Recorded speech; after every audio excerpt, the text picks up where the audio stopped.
Ponemos en pantalla a nuestro segundo invitado de esta mañana. Besitos se los regalo. El señor Pedro Donoso es analista, es consultor y director de la firma de reputación y gestión reputacional ICARE. Es uno de los analistas políticos más populares del país. Lo ven ustedes en todos los medios de comunicación. Y al parecer hoy nos atiende desde el Páramo. Bien Pedro, abrigado. Pedro, ¿cómo estás?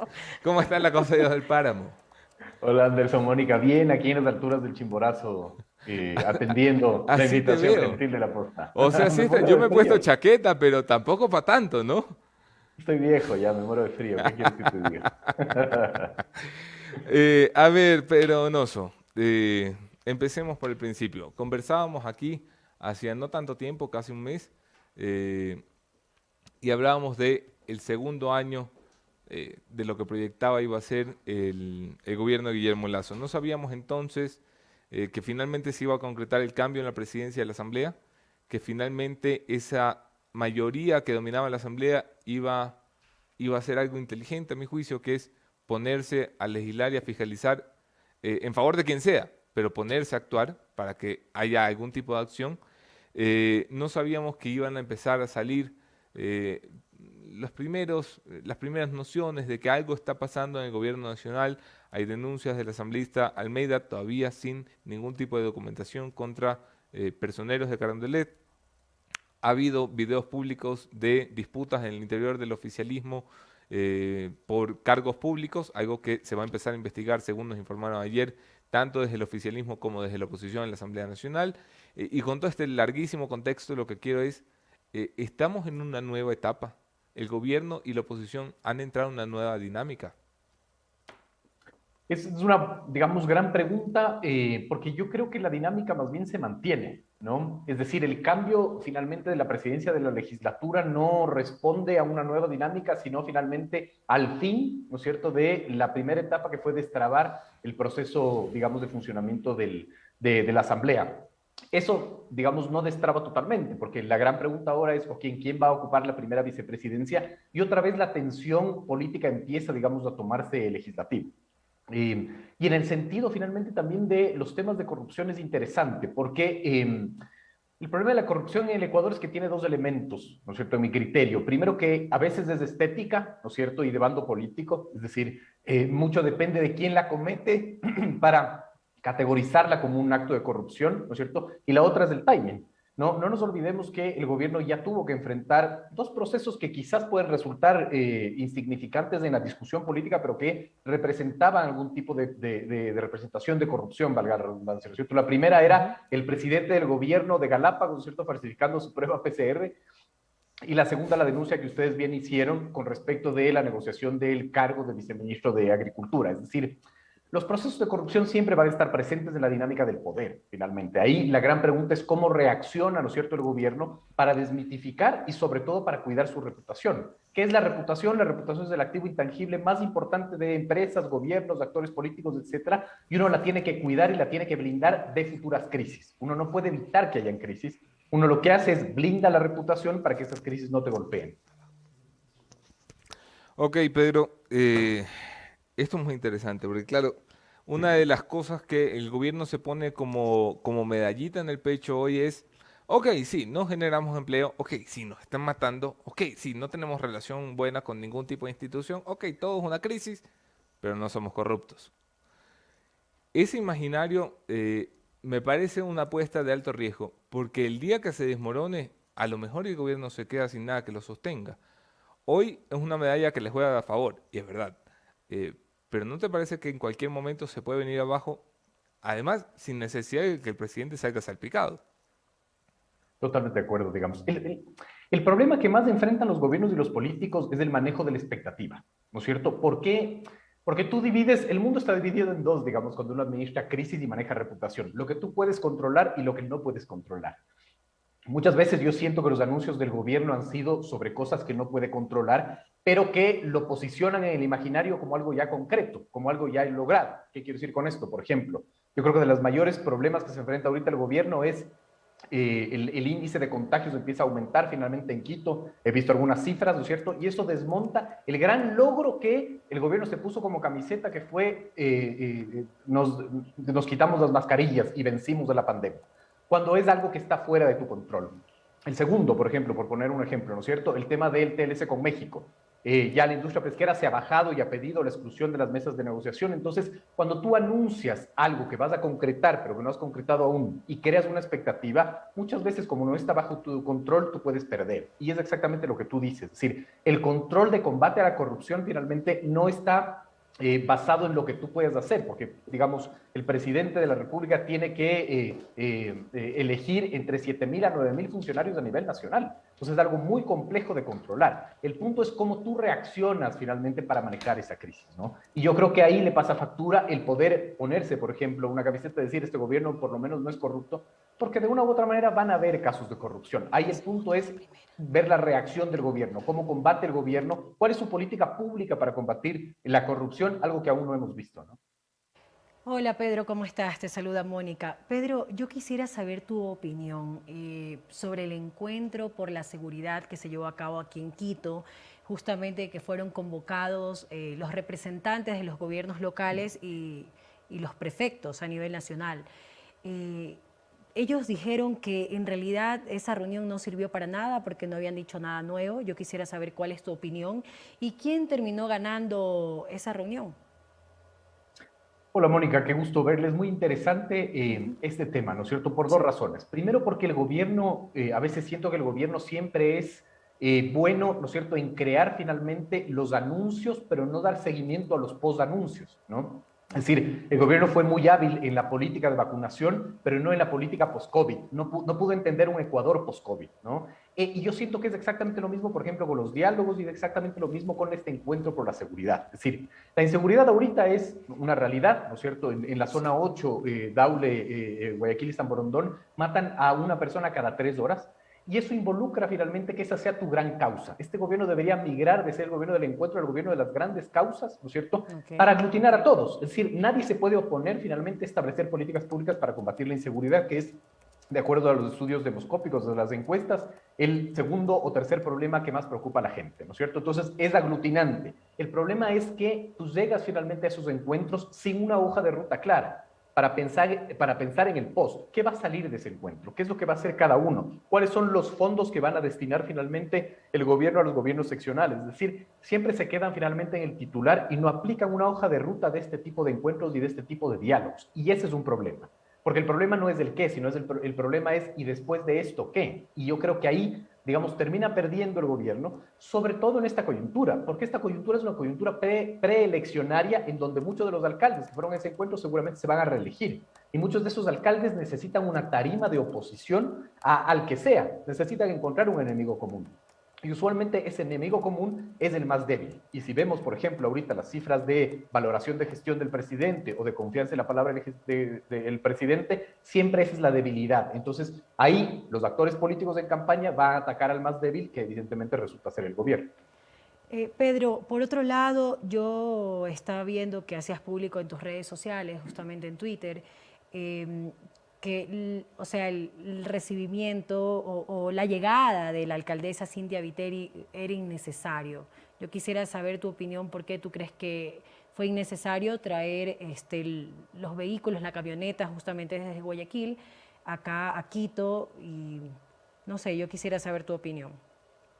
Es un fenómeno también muy interesante, voy a ir de lo macro al micro, ¿no es cierto? Ok. En los 90, cuando, digamos, el Estado o nación se debilitó, los estados locales empezaron a cubrir, digamos, ese espacio vacío, ¿no? Entonces tú veías alcaldías muy fuertes como Cotacachi, Auquitituaña, ¿no es cierto?, en Loja, en Cuenca, en Quito, evidentemente, en Guayaquil. Y era interesante porque la debilidad del gobierno nacional, ¿no es cierto?, representó que emerjan finalmente estos gobiernos locales y que cubran, digamos, esos vacíos políticos de poder, incluso muchas veces sin competencia. Eso es lo que de una u otra manera le podría esperar al Ecuador si el gobierno, digamos, no empieza finalmente a gobernar, a tener más presencia. Ahora, respondiendo a la pregunta de Cintia Viteri, es innecesario porque no, digamos, no apunta finalmente a nada traer todo ese despliegue, ¿no es cierto?, de recursos para evidenciar nada, diría yo, ¿no? Es decir, yo creo que la puesta en escena, digamos, que me parecía interesante, ¿no es cierto? Lo que quiso hacer políticamente, o lo que podría haber querido hacer políticamente, era marcar la agenda, ¿no es cierto? Antes de sentarme con el presidente de la República, yo marco la agenda y marco el diálogo y digo lo que se debería hacer.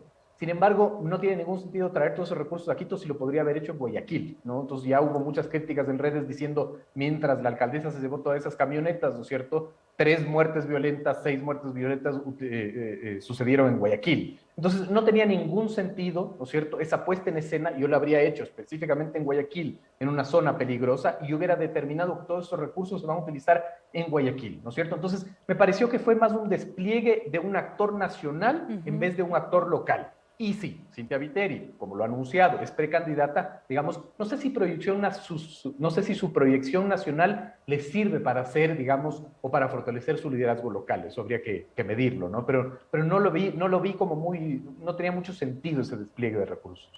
Ok, y por otro lado yo quisiera saber cómo tú valoras a Virgilio Saquicela, que no dio ningún paso para tumbar al Contralor y apuró la ley del uso legítimo de la fuerza en la Asamblea justamente que fue lo que se aprobó el día de ayer y que también que quiere reestructurar la línea de la fiscalización.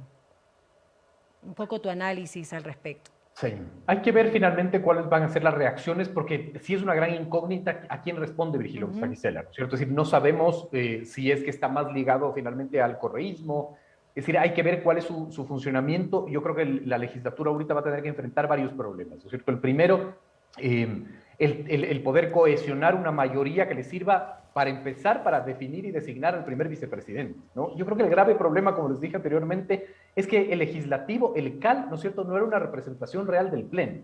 Entonces, cuando tú tienes una ficción de representación, es decir, cuando el Pleno no representa, cuando el CAL no representa lo que es el Pleno, vas a tener unas tensiones políticas que van a derivar finalmente en destituciones y en renuncias, ¿no? Y de una u otra manera, Saquicela también representa eso, es decir, no viene de un bloque, es absolutamente huérfano, ¿no es cierto?, de un apoyo partidista, ¿no es cierto?, porque él pertenecía a la bancada del Acuerdo Nacional, del cual fue expulsado, ¿no es cierto? Entonces, hay que entender por dónde va a ir, ¿no es cierto? Aún creo que no hay los elementos para determinar por dónde va a ir. Lo que sí es que le espera, digamos, una gestión bastante compleja. Yo creo que mucho más compleja que Guadalupe Llori cuando las cosas ya se calmen, porque creo que ahorita está la euforia de haber destituido a Llori, pero la dinámica de la Asamblea aún no está clara por dónde va a ir. Decías el otro día, cuando Viteri daba un mensaje a la nación, comenzó la campaña para el 2023. Efectivamente comenzó la campaña para las seccionales y es claro, es notorio, es visible que el PSC va a agarrar la bandera de la seguridad, es una tradicional bandera que además le ha funcionado al PSC históricamente. Recuerda la Marcha Blanca, recuerda el discurso de Jaime Nebot en los primeros años del correísmo, cuando la inseguridad era todavía un problema. La inseguridad va a jugar en realidad una relevancia en contra del gobierno nacional para las seccionales, Pedro. Yo creo que sí, va a jugar en contra totalmente del gobierno nacional y la gran pregunta ahí es a favor de quién, y tú lo has dicho muy bien, es decir, el Partido Social Cristiano históricamente ha abanderado esa lucha, ¿no es cierto? Yo creo que es un espacio donde se sienten muy, muy cómodos, ¿no es cierto? Y volvemos al tema de las expectativas, porque con la aprobación de la ley, ¿no es cierto?, de uso progresivo de la fuerza, que además no es una ley que envió el gobierno, es una recopilación de leyes, ¿no? Se ha elevado también la expectativa, es decir, tanto ruido se ha hecho y la gente va a querer que el día de mañana esa ley ya solucione el problema de la inseguridad, cuando sabemos que el problema de la inseguridad es estructural, es un problema que vamos a tener que enfrentar muchísimos años en mayor o en menor medida. Si no puedes tú finalmente enfrentar la inseguridad cuando la CEPAL nos está diciendo que la pobreza total en el 2022 cerrará en 30.3%. Es decir, digamos, es mucho más estructural, pero Sí, totalmente. Yo creo que beneficia finalmente a partidos como el Partido Social Cristiano, el combate a la inseguridad, y en donde se sienten mucho más cómodos. les beneficia aunque solamente puedan criticar, porque claro, el Partido Social Cristiano puede decir de aquí a febrero, oigan, está muy mal, está muy mal, está muy mal, así no se hace, así no se hace, pero al final llegar el momento en el que la gente diga, oye, esto no solo es culpa del gobierno. Llegar el momento en que el palo también le caiga a los prefectos, a los alcaldes, a las autoridades más cercanas a la gente, porque te empiezan a robar en tu barrio, donde antes no robaban, porque te empiezan a matar a las afueras de las escuelas, donde antes no mataban, porque empiezan a suceder cosas que notas que ya no es el problema tradicional de los gobiernos con la inseguridad. Eso le va a pasar factura también al PCC, a los alcaldes y prefectos. en tanto y en cuanto no hagan nada, ¿no? Es decir, totalmente de acuerdo. Es decir, si su posición es solo crítica y no hacer nada, finalmente le pasará factura. Pero el Partido Social Cristiano ha manejado muy bien. Esa es una materia prima, como tú dices, de la preelección siempre en el Partido Social Cristiano. Se inventarán una marcha multitudinaria, porque además, por ejemplo, las marchas, la marcha blanca de Nebot, no solo era para combatir finalmente o para pronunciarse en contra de la Claro, inseguridad, sino para proponer. demostrar poder, pero además para demostrar poder y poder Sí, político finalmente, ¿no? Recordaremos contra Gutiérrez, recordaremos contra Rafael Correa, etcétera, digamos, era una demostración de poder, ¿no? Una demostración, como alguien me ponía en Twitter, una demostración de la grandilocuencia, y la grandilocuencia finalmente se extrapola al poder. Tú eres poder mientras más grandilocuente puedes hacer en momentos en donde, digamos, la imagen, el audio, ¿no es cierto?, el más media puede, digamos, evidenciar esa grandilocuencia, ¿no? Entonces, sí, le pasará factura en tanto y en cuanto no plantea hacer nada, y ese es un espacio peligroso también, porque el populismo se afinca finalmente en los miedos, y el combate a la inseguridad está basada específicamente en el miedo, ¿no? Es decir, sí. no hay ninguna política pública real que vaya a salir a combatir la inseguridad, ¿no es cierto?, que no requiera muchísimos años, como te decía, pero el populismo sí puede afincarse en esto de pena de muerte, en esto de cadena Ujú. perpetua, etcétera, etcétera, etcétera, ¿no? Claro, eso siempre funciona de lujo. Hemos hablado de gobierno, hemos hablado del Partido Social Cristiano, que han sido protagonistas esta semana, no son los únicos protagonistas. El correísmo ha sido protagonista para mal. Ha sido una semana, las últimas semanas me refiero, han sido difíciles para el correísmo, primero porque tienen a uno de sus más jóvenes figuras y figura en ascenso, Ronnie Aliaga, envuelta de pronto en algo en lo que nadie quiere estar envuelto, que es algo que lleva la palabra narco en la frase. El señor Ronnie Aliaga no es narco, al menos nadie lo ha acusado de narco, pero está en una fotografía donde hay narco en el ambiente, hay vinculaciones con el narcotráfico, le quitan la visa, muy golpeado. Por otra parte, esto nace de una pugna interna, la pugna entre el señor Ronnie Aliaga y la señora Marcela Guiñaga. Esa pugna interna, que antes era un enfrentamiento puertas adentro, estalla, busca el huequito de la olla de presión y se convierte en esta ebullición que de pronto es un problema. ¿Le ha ido mal el correísmo? ¿Le ha generado esto un problema real? ¿Le va a generar una crisis? ¿O es una mancha más al tigre de una fuerza política que parece no desgastarse con los escándalos? Creo que al correísmo le ha ido mal desde hace 5 años. Es decir, el correísmo no entiende hacer oposición por fuera del poder, y ese es un problema. Yo creo que cuando tú enfrentas una crisis, ¿no es cierto?, también buscas desmitificar y desmontar aforismos en esa crisis. Yo creo que el correísmo finalmente es muy malo para desmontar esos mitos y para desmontar esos aforismos. Es decir, digamos, la reacción automática del correísmo debe ser del correísmo en bloque, es decir, el llamado al comité de ética para investigar este tipo de procesos, ¿no es cierto? Y no del líder que dice, es mentira, el señor Aliaga no pasó nada y después no, ya me enteré que sí ha sido, entonces sí hay que investigar. El correísmo finalmente sigue funcionando alrededor de la figura de Correa y no logra, digamos, construirse como un movimiento, sigue siendo un fenómeno, digamos, personalista. Y eso siempre le va a pasar factura, ¿no? Porque va a estar siempre ligado finalmente a lo que pueda decir el líder desde Bélgica y a quien, digamos, le baje el pulgar o le suba el pulgar, ¿no? Creo que el correísmo no entiende cómo hacer oposición, creo que hasta por lo pronto no sabe cómo hacer oposición, no la hizo con Moreno, no la está haciendo con Lazo, porque la oposición también tiene que ser absolutamente proactiva, ¿no es cierto? Es Sí, decir, basarse finalmente en proyectos de ley, cuántos proyectos de ley ha presentado y ha tramitado finalmente el correísmo, además que puedan, ¿no es cierto?, poner en agenda otro tipo de temáticas, otro sí. tipo de discusiones y otro tipo de debates. Yo creo que ahí el correísmo tiene una mirada muy corta finalmente y le falta mucho. Si eso le desgasta o no, hay que discutirlo, porque el problema es que el desgaste del correísmo, ¿no es cierto?, a veces es menor que el desgaste del gobierno que se está ostentando, por lo tanto, no se ve tan grave. Habrá que ver en estas seccionales, hay que hacer una Ujú. mención interesante, ¿no es cierto? Pero si el desgaste del correísmo sigue siendo inferior al desgaste del gobierno, por ejemplo, eso por lógica, digamos, siempre le va a beneficiar al mismo correísmo, ¿no? Habrá que ver cuáles son, digamos, los resultados de las seccionales. Finalmente se ha anunciado un paro nacional que comenzará la próxima semana. Será una nueva oportunidad para medir si el señor Leonidas Issa fue un afortunado de que le jugó la lotería en 2019 o es capaz de extrapolar esa experiencia exitosa de movilización en calle a un liderazgo nacional que pueda ir a una representatividad más allá del movimiento indígena, que es lo que Leonidas siempre ha querido y no ha logrado concretar. Eh, en esta oportunidad hay momentum, hay ¿Existen las condiciones necesarias para que Leonidas sea un líder, por ejemplo, de la clase media? Igual hay que medirlo, es muy complejo, ¿no es cierto? Pero Ujú. no le veo, digamos, al paro nacional siendo apoyado por actores claves, por el sector del transporte, Transportistas. por ejemplo. Si no hay Exactamente. Es transporte, no hay decir, paro. si no hay transporte, no hay paro, finalmente, ¿no es cierto? Es decir, yo creo que ahorita, digamos, el momento es un momento bastante sui generis. Es como muy difícil entender y leerlo. Viene de un origen, que era lo que alguna vez conversábamos tú y yo, ¿no es cierto? Hay una transformación generacional. Ahorita hay un Ujú. cambio generacional en todos los estamentos. El Ecuador está viviendo un cambio generacional en el ámbito político, en, digamos, los grupos económicos, en los grupos sindicales. Y ese cambio finalmente establece otro tipo de medidas y otro tipo de recetas. ¿No es cierto? Los paros siempre, digamos, eran la receta finalmente de una oposición. Yo creo que hay otro tipo de procesos, ¿no? Y ahora finalmente los grupos políticos quizás están más ocupados en el proceso de la precampaña y lo preelectoral frente a un paro nacional. Por lo tanto, hay que regresar a ver solo a los movimientos sociales sin el apoyo de los movimientos políticos. No veo finalmente que la CONAIE por lo pronto logre aglutinar a espacios de representación de clase media, como te digo, los transportistas. Finalmente yo creo que ahí el gobierno está haciendo una negociación, si no, no entiendes por qué este país sigue más de 100 días sin reglamento de la ley de tránsito, por ejemplo, ¿no? Ese es un gran cuestionamiento de la razón de por qué. Pero no le veo finalmente, por lo pronto, al movimiento indígena logrando el apoyo de otros movimientos finalmente campesinos, sindicales, etcétera. Habrá que ver qué es lo que sucede, porque, digamos, también debería haber materia prima más a futuro, ¿no es cierto? Recordemos que este año, de acuerdo a lo que se ha dicho, se debe discutir la reforma a la ley laboral y la reforma a la seguridad social. Eso sí podrían ser detonantes de inclusión finalmente de terceros a un paro nacional. Clarísimo el análisis de Pedro Donoso, director de la firma de reputación ICARE. Gracias por acompañarnos esta mañana, Pedro. Gracias a ustedes por la invitación. Un abrazo.